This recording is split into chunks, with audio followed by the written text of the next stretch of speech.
میں بھی اتنا موٹا، میں مذاق میں ایک دن گھر میں میں نے کہا یہ پیٹ میرا بڑھ رہا ہے، تو میرے ایک بیٹے نے کہا ابا جی حرام کھانا چھوڑ دو ٹھیک ہو جائے گا۔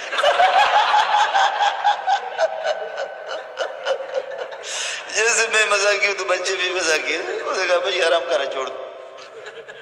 حالانکہ ہم تو پڑھاتے بیٹھ بیٹھ کر ہے۔ مولوی صاحب بڑی قربانی ہے، بڑی قربانی ہے مولانا زکریا کی، بڑی قربانی ہے حسین احمد مدنی کے۔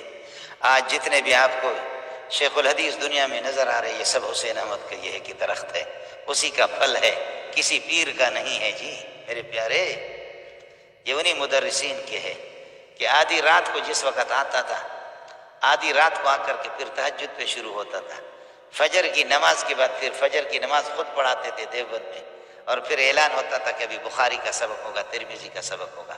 حضرت اقدس مولانا عبدالحق مولانا سمیع الحق کے والد رحمۃ اللہ علیہ، جو ہمارے شیخ کے بھی استاد تھے مولانا سلیم اللہ کے رحمۃ اللہ علیہ، مولانا عبدالحق رحمۃ اللہ علیہ فرماتے کہ کئی دفعہ میرے ذہن میں آ گیا کہ یہ عصر کے بعد اس کا جلسہ، عصر کے بعد اس کا ذکر و اذکار کا جلسہ تصوف کا، مغرب کے بعد اس کا سیاسی جلسہ، عشاء کے بعد اس کا سیاسی جلسہ، پھر گاڑی میں بیٹھ کر کے 250-300 کلومیٹر کچے راستے اس زمانے میں ایسے پکے نہیں ہوتے تھے، طے کر کے آ گیا دیوبند کی مسجد میں، اور فجر کی اذان سے گھنٹہ ڈیڑھ گھنٹہ پہلے آ گئے، تہجد شروع کیا، اور پھر جا کر کے فجر کی نماز پڑھا دی۔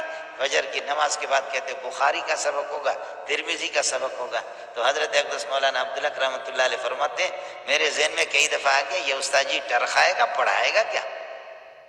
آخر یہ مطالعہ کس ٹائم کرتا ہے؟ روزانہ اس کا یہی حال ہے۔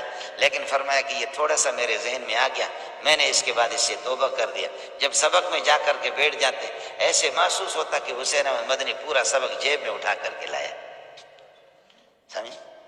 جب سبق میں بیٹھ جاتے تو ہم نے اپنے اس نظریے سے توبہ کر دیا کہ اولیاء اللہ اکابرین کے بارے میں اس طرح آدمی نہ سمجھ۔ مولانا عبدالحق خود فرشتے تھے اور خود اولیاء اللہ میں سے